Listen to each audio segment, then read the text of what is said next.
That's Crossfire, Brandon Flowers. It's BBC Radio 2. You may hear some background noise. That's because our producer is putting in our guests. Very young guests. They're getting younger and younger, aren't they? So eloquent. Exactly. They're so eloquent and intelligent. Max and Ollie have joined us. Hello, Max and Ollie. How are you? Hi. Hey, nice to have you, lads. How old are you, Max? 9. 9. Back to school this week? Yeah. How do you feel about school, Max? There's a slight wrinkling of the nose there.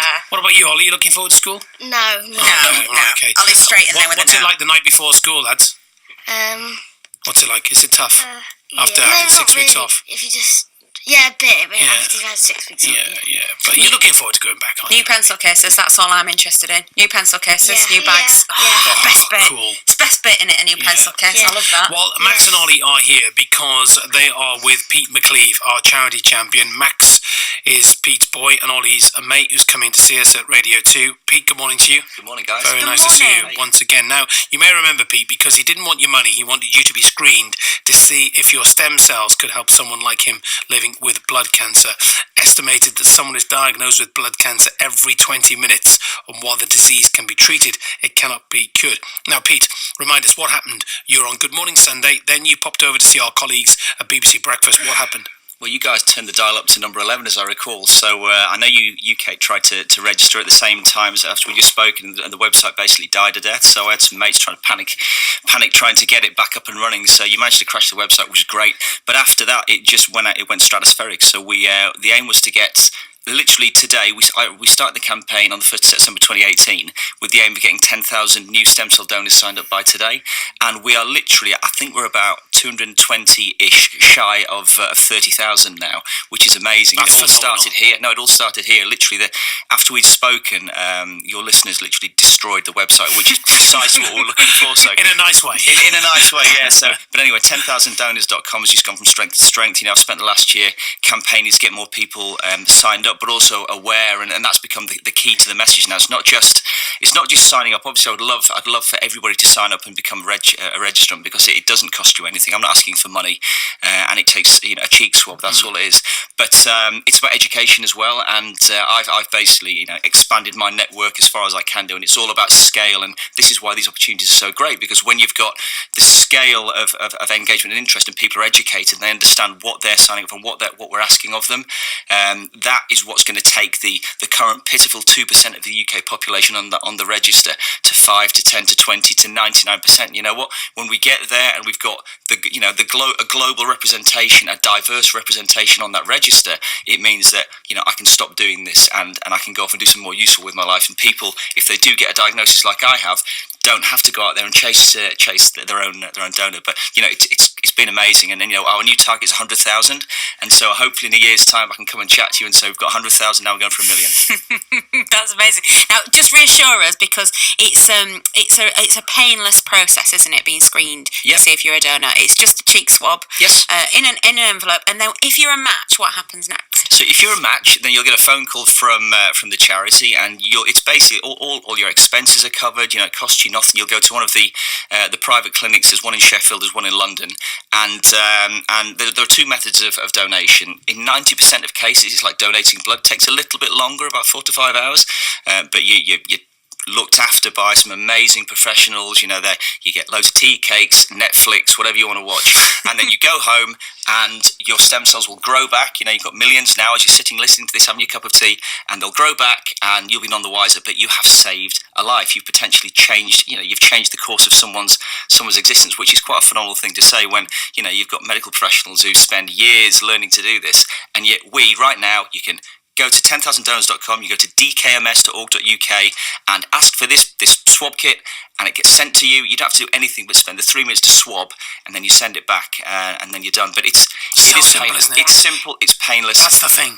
Yeah. Now, not everybody can be a donor. People with existing medical conditions and those over 55. Correct. But what I said, because I put a tweet out, and lots of people went, yes, but I'm too old. And I think what you can do then is try and persuade people that you know that are young and nominate someone on your behalf. Say, I can't do it, but I'm going to ask my son, my grandchild, whatever, to nominate on my behalf, to donate on my behalf. Absolutely. There's that personal connection that really makes the difference. I know what it's like. Everyone's busy. Everyone's got a million different asks of them. You only have to walk down the street to see, the number of wonderful causes that are out there, and people are vying for your attention. But honestly, when you've got that one-to-one connection with somebody, you can make that stick. It's easy for me to say, but if people don't know me, then you can go back to your breakfast, your scrambled eggs, and forget about it. But if you listen to this and you understand the gravity of the situation that many of us find ourselves in, but what can be done to help that situation, and you make that connection, even with one person, this goes back to what I said before about scale and network, and the network is key to all of this. It works, it can work, it will grow. I mean, it's really, really simple, but you make that connection with someone, you ask them to sign up, you follow up afterwards, and once they're on there, that's it, you forget about it. I'm not asking for your money, I'm just asking for a bit of your time and altruistic nature, just to please sign up. Please sign up. It was so easy. I signed up and the pack came through my front door. I did a cheek swab, popped it in the envelope, posted it back. It was just the most straightforward thing I've done in a long time. And, fingers crossed, I'll get a phone call. That's what you hope for. I mean, I know it's a very small percentage that do get that phone call, but that's the hope, isn't it? It absolutely is hope, and it's working. It's a numbers game. It's purely mathematics now. If there's only 0.4% of the global population on this register, and it's not a diverse representation of the whole world population. I've already shown with 30,000 people that we've just about signed up now, we've got 7 confirmed matches, maybe 9, because there are a couple in the pipeline I've been made aware of. That's 7 confirmed lives changed, maybe 9. So you get 30,000, you get 7 confirmed matches. You go to 100,000, you get 14. It's just exponential growth, and it's that simple. So why don't you tell us what you're up to next? So, because you don't sit still, despite living with cancer, you're cracking on with all sorts of things, aren't you? Yeah, absolutely. I'd drive myself and my wife nuts if I did spend too much time at home. That's a fact. So I'm saving my family as well as my sanity.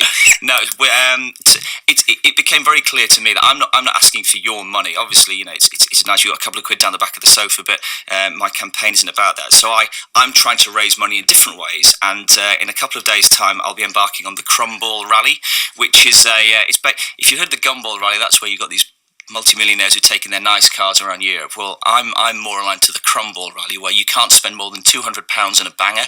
So is the banger ready? The banger's downstairs in the car park. Oh, really? Yeah. We've got a couple of cars. Kate needs to bless that. Yeah, I'll run down and chuck some holy water on it and hope for the best. Shall we have a go at that? I'll take you up on that one for sure.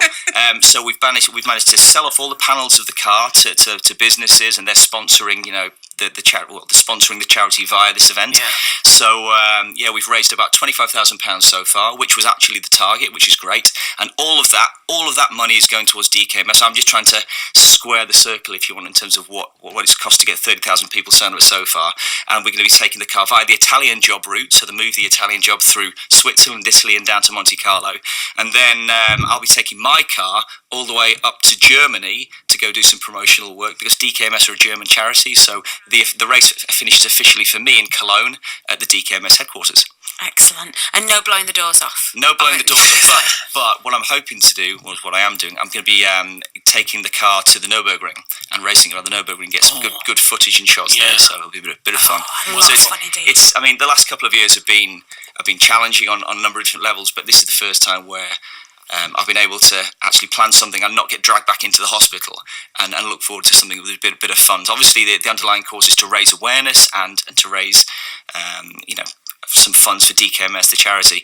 But this is going to be a bit of a giggle as well, and I'm not ashamed to say that I'm quite looking forward to it. Well, keep in touch, and we shall give our listeners the updates from what's the rally called again? The Crumball Rally. Yeah. Fantastic. Crumball Rally. And we have to say thank you to Max and Ollie for coming to see us as well. Thank you very much indeed, lads. You're welcome. Very nice to see you. Thank you. And I wish you the very best, and Kate does too, and all our listeners for school for next year. Okay?